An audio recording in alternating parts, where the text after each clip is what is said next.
रसायन विज्ञान की इस क्लास में आपका स्वागत है। स्टूडेंट, अब तक हमने दो क्लासों में इलेक्ट्रॉन की खोज के बारे में विस्तारित रूप से अध्ययन किया। अब जो हमारी क्लास होगी स्टूडेंट, वो इस प्रकार होगी कि जो इलेक्ट्रॉन है उसका विद्युत आवेश कितना है, इस बात का पता लगाने के लिए एक वैज्ञानिक थे जिनका नाम था R.A. मुलिकन। मुलिकन ने एक प्रयोग किया जिसका नाम था तेल बूंद विधि। तो तेल बूंद विधि के माध्यम से मुलिकन ने किस प्रकार जो है इलेक्ट्रॉन उसका विद्युत आवेश ज्ञात किया, इस बात को हम समझेंगे स्टूडेंट। तो हमारा आज का टॉपिक है स्टूडेंट मुलिकन की तेल बूंद विधि।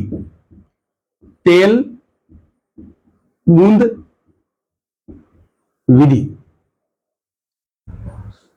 स्टूडेंट, इस बात को हम कुछ इस प्रकार समझेंगे कि मुलिकन ने इलेक्ट्रॉनों का विद्युत आवेश का पता लगाने के लिए तेल बूंद विधि को दिया। हमारा सबसे पहला पॉइंट यह होगा। तो हम लिखेंगे कि मुलिकन ने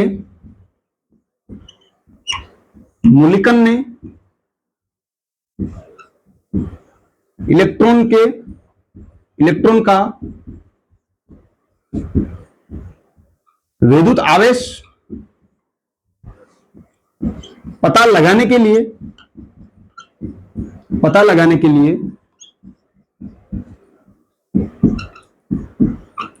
तेल बूंद विधि को दिया। अब इससे पहले हम एक दो पॉइंट समझेंगे स्टूडेंट जो हमारे लिए इंपॉर्टेंट है कि विद्युत आवेश की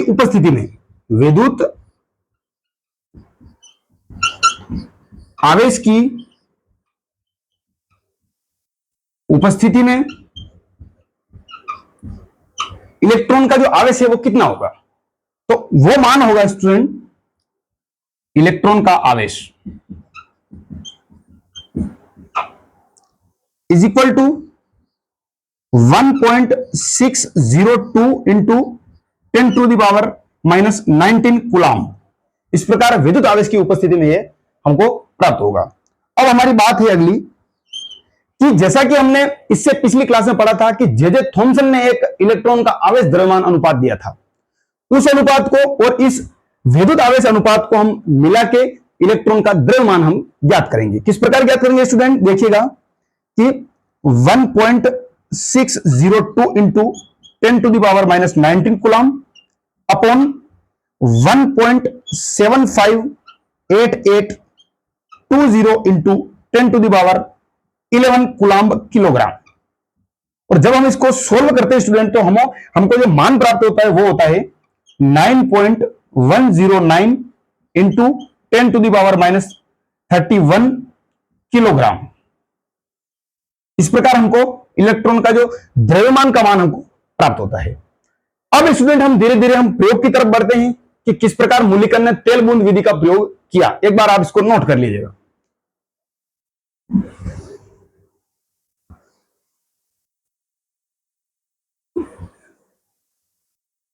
स्टूडेंट, मुलिकन ने अपना प्रयोग करने के लिए इस प्रकार एक संघनित्र लिया, बहुत ही बड़ा पात्र लिया।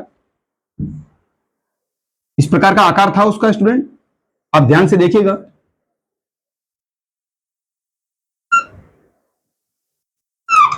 और इसकी जो ऊपर वाली प्लेट थी वो थी धनावेशित प्लेट और जो नीचे वाली प्लेट थी वो थी ऋणावेशित प्लेट। अब स्टूडेंट मुलिकन ने क्या किया कि यहां पर एक कणित्र लगाया, यानी कि इस प्रकार का आकार था उसका, इसको हम कणित्र कहेंगे।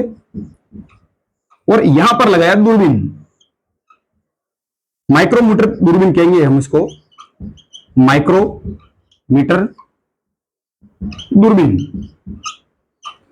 अब स्टूडेंट इसमें एक प्लेट इस प्रकार थी और उसमें छिद्र था और एक प्लेट इस प्रकार थी। स्टूडेंट यहां पर क्या किया मुलिकन ने कि यहां पर एक एक्स किरणों के लिए यहां एक छिद्र बनाया ताकि एक्स किरणें अंदर की ओर आ सके। और यह तेल की बूंदों के लिए छिद्र था, तेल बूंदों के लिए छिद्र।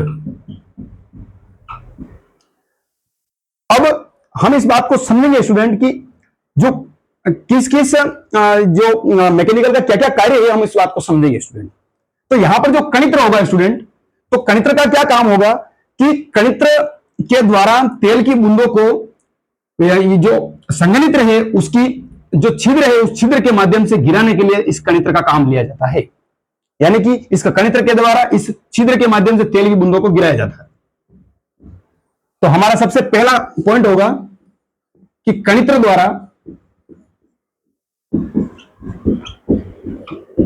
तेल की बूंदों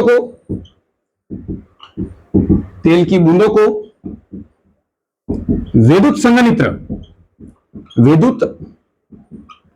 संघनित्र के जो ऊपर वाली प्लेट है, ऊपरी प्लेट के छिद्र से गिराया जाता है।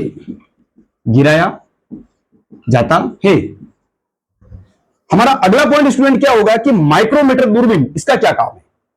तो जो तेल की बूंदें जो स्टूडेंट गिर रही है, उन तेल की बूंदों की गिरने की दर को मापकर उनके द्रव्यमान को मापना ही दूरबीन का काम है। तो हम लिखेंगे कि माइक्रोमीटर दूरबीन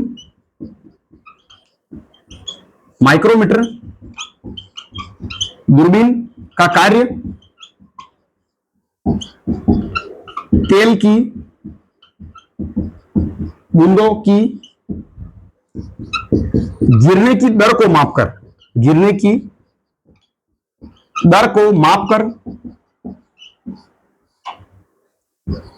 बूंदों का द्रव्यमान मापना।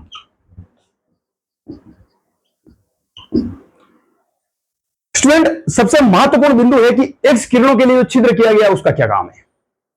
तो यहां पर बताया गया स्टूडेंट इस प्रयोग में कि जो इसके अंदर की जो कक्ष, ये जो कक्ष है, इस कक्ष के अंदर की जो वायु है, उस वायु को एक्स किरणों द्वारा आयनित किया जाता है। तो हम लिखेंगे कि कक्ष के अंदर की वायु को एक्स किरणों द्वारा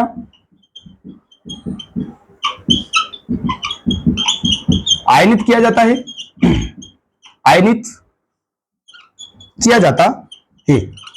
एक बार स्टूडेंट आप इसको नोट कीजिए, इन पॉइंट को।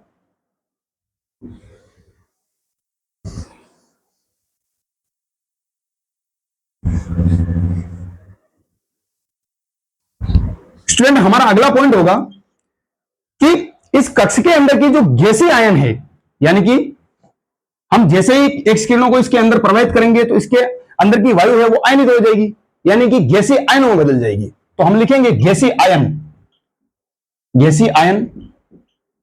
तो इसके लिए हमारा पॉइंट होगा कि गैसीय आयनों तथा तेल की बूंदों के संघट से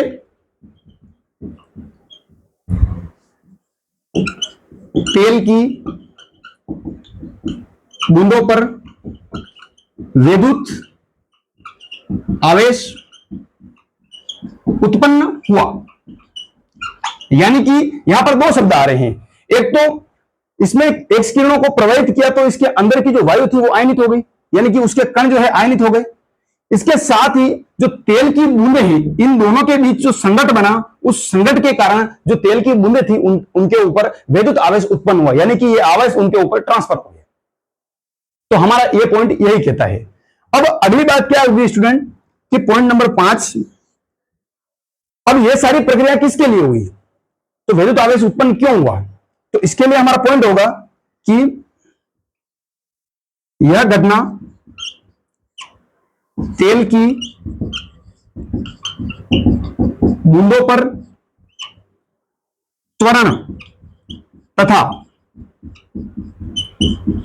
स्थिरता के लिए रखी गई। यानी कि जो तेल की बूंदें हैं उनमें त्वरण उत्पन्न हो सकते तथा उनके मध्य एक स्थिरता हो सके, ताकि माइक्रोमीटर दूरबीन द्वारा उन जो कण गिर रहे हैं उन कणों के मापने की दर या तथा उस मापने की गिरने की दर तथा उसके जो द्रव्यमान है उसको हम ज्ञात कर सके। इस प्रकार स्टूडेंट हमारा अगला पॉइंट कहता है कि त्वरण तथा स्थिरता जैसी घटनाएं किन बातों पर निर्भर करती है? तो हम लिखेंगे ये प्रक्रिया तेल की बूंदों पर आवेश तथा प्लेट पर, यानी कि ये जो प्लेट है, प्लेट पर लागू वोल्टता की प्रबलता एवं ध्रुवणता पर निर्भर करती है, निर्भर करती है। स्टूडेंट एक बार इस बात को लिख दीजिएगा।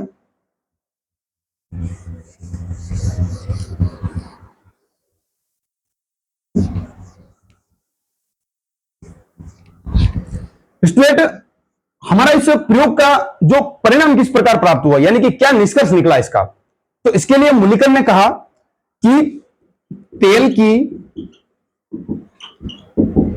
बूंदों पर विद्युत आवेश का परिमाण सामान्य विद्युत आवेश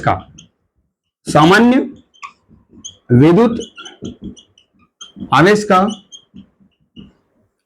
गुणांक होता है।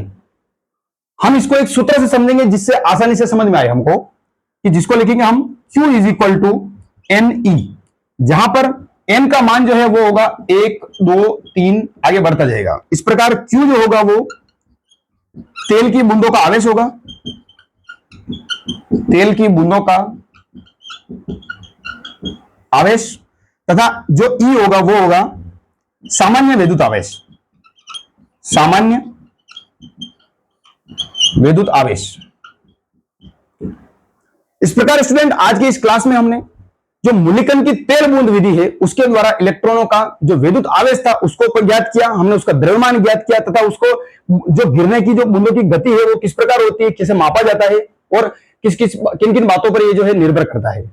इसी प्रकार की और क्लासें देखने के लिए स्टूडेंट हमारे चैनल को लाइक, सब्सक्राइब और शेयर जरूर करें। धन्यवाद।